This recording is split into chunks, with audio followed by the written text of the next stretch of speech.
Friday was the day the world went dark. Saturday was the day the world went silent. To the Roman Empire, the Jesus problem was solved. To the Sanhedrin, the threat was buried behind 2 tons of limestone. They didn't just want him dead, they wanted him forgotten. They requested a specialized Roman guard unit, the Custodia, to stand watch. These weren't just soldiers, they were elite executioners. The penalty for sleeping on watch was death. The tomb was sealed with the imperial insignia. To move that stone was an act of treason against Caesar himself. But as the first light of Sunday morning began to touch the horizon of Jerusalem, the laws of physics, the power of Rome, and the finality of death were about to be shattered. This isn't just a story of faith. This is a look at the forensic evidence that turned a group of hiding, terrified fishermen into men who would change the world forever. Welcome to the final chapter of our investigation, the case of the empty tomb. According to the eyewitness accounts, the morning didn't start with a quiet prayer. It started with a seismic shock. Matthew records a great earthquake. But this wasn't a tectonic shift, it was a herald. The Roman reaction, look at the guards. These are battle-hardened men. They had seen everything. Yet the record says they became like dead men from fear. They didn't run. They were physically paralyzed by a phenomenon they couldn't process. And then the stone was moved. Not to let Jesus out. A resurrected body isn't bound by stone, but to let the witnesses in. This is the most overlooked piece of evidence in the entire narrative. When the Apostle John entered the tomb, he saw something that made him believe instantly. He didn't just see an empty slab.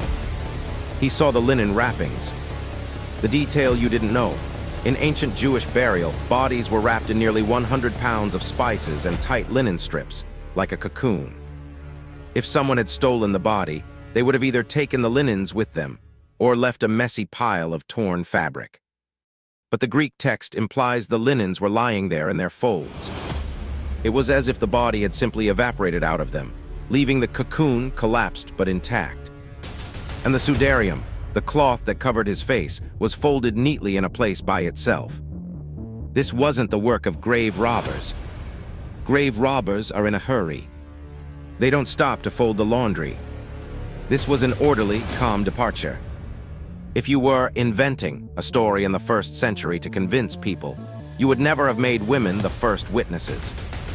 In that culture, a woman's testimony was unfortunately not legally valid in a court of law. Yet the Gospels insist that Mary Magdalene was the first to see him. This is a mark of historical embarrassment, a sign that the writers were telling the truth even if it made their case harder to prove. The transformation, the most compelling evidence isn't the empty tomb, it's the empty men. On Friday, Peter was a coward, denying he even knew Jesus. On Sunday, he was a man transformed. Within weeks, these men would be standing in the very same streets of Jerusalem, facing the same people who killed their leader and declaring he was alive. They weren't doing it for money. They weren't doing it for power. They were doing it because they had seen something that made death lose its sting. For 40 days, Jesus appeared to over 500 people. He ate with them. He let them touch his wounds.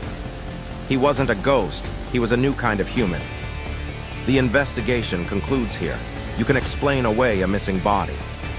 You can explain away a hallucination.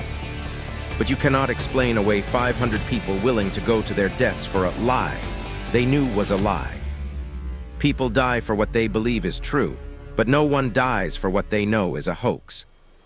The case of the empty tomb remains open to this day.